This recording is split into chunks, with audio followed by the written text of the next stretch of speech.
Hi, so school holidays here, so it was probably a bad idea trying to do a video, but inspiration hit.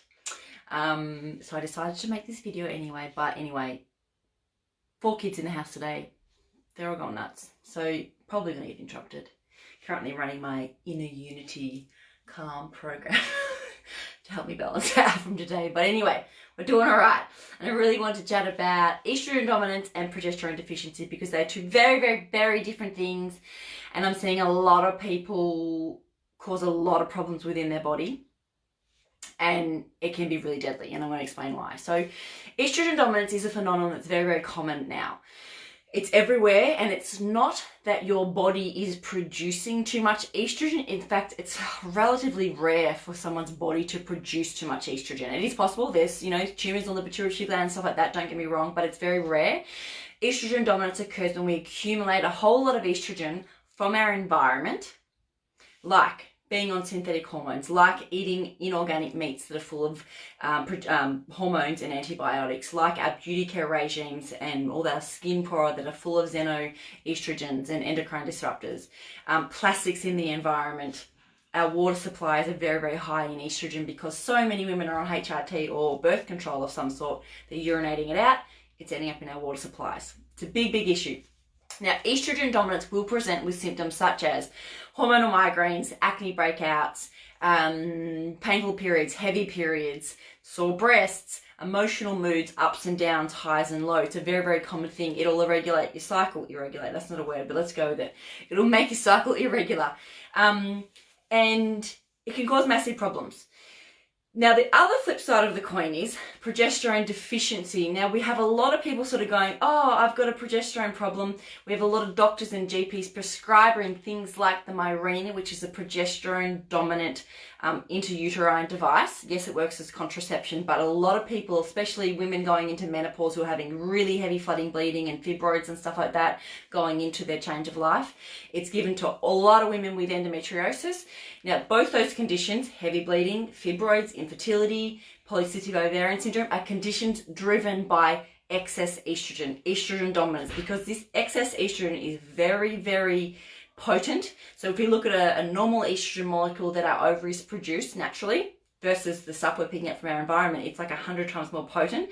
And it's proliferative by nature, which means it stimulates growth. So I'm talking it's thickening the lining of our uterus excessively, which is why we're getting heavy periods and frequent bleeding, like, mid-cycle spotting and stuff like that. And so it also stimulates the growth of endometrial tissue in places where it shouldn't be. It stimulates the growth of cysts on our ovaries and anywhere else in the body for that matter. Basically, it has an effect on anywhere in our body that has predominant estrogen receptors. So the problem is, when you're progesterone deficient, you may present with the exact same symptoms, because if you've got high estrogen, low progesterone, you're going to have a hormonal imbalance. You might have normal progesterone, high estrogen, you're still going to have a hormonal imbalance. So it's going to present with those classic hormonal symptoms: irregular periods, mood swings, painful breasts, spotting, all of the common things, that we see in women with hormonal acne, hormonal anxiety, hormonal headaches, all of the things. It's that imbalance between progesterone and estrogen.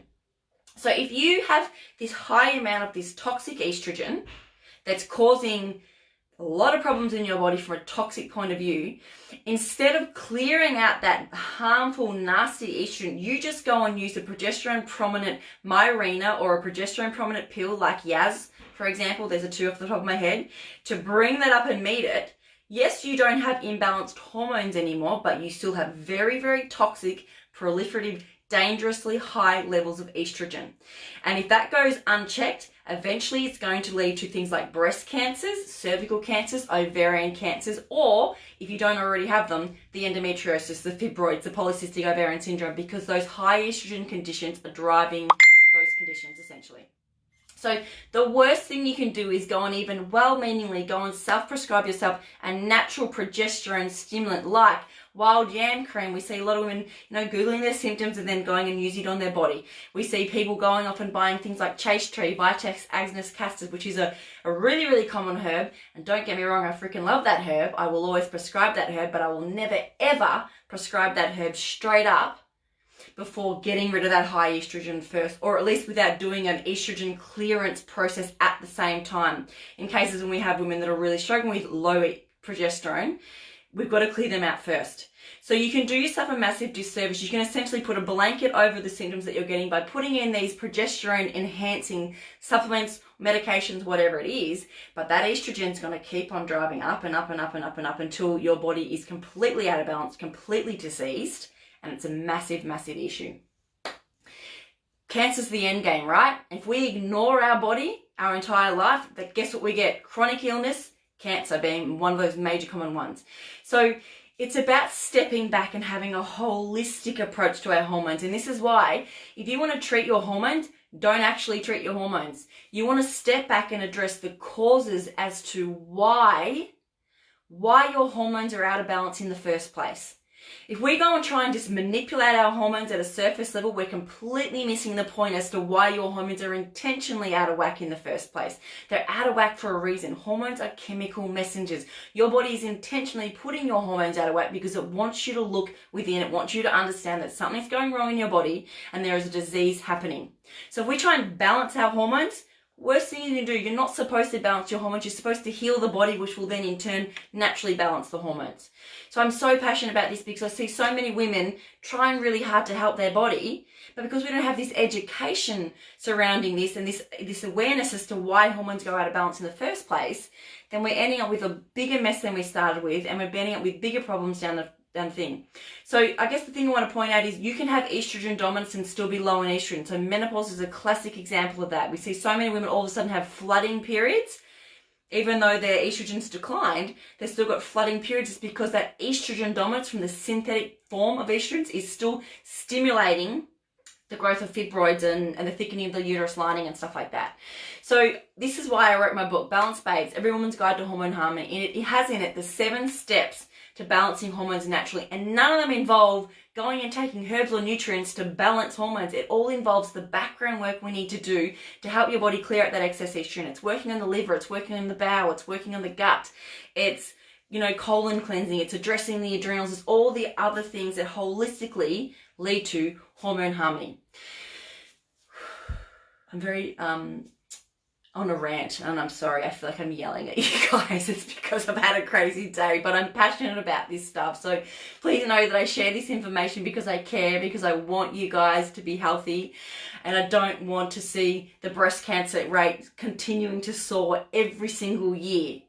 Okay, and it comes back to putting band-aids over symptoms, using birth control to control hormonal symptoms. Now, yes, there's a time and a place for contraception that's hormone related if you're using it just for contraception, but if you're using it to try and heal something in your body, like heavy painful periods, PMS, whatever, you are just simply driving that disease further and deeper into the body, and your body is going to just shift it somewhere else, and it's going to come back threefold because your body wants you to be well, it wants you to be healthy, it doesn't want to just suppress disease, because when we suppress disease, eventually it leads to chronic disease, cancer, death. So this is what I need you to know. If you have any questions, please drop them in the link below and I will answer you. One of the first things you need to do to clear out estrogen dominance is a colon cleanse. Jump over to balancebabes.com and check out the free program. Anyone can do it, and it is the first step that we need to take to balancing our hormones. Big love. Mwah. Love you all.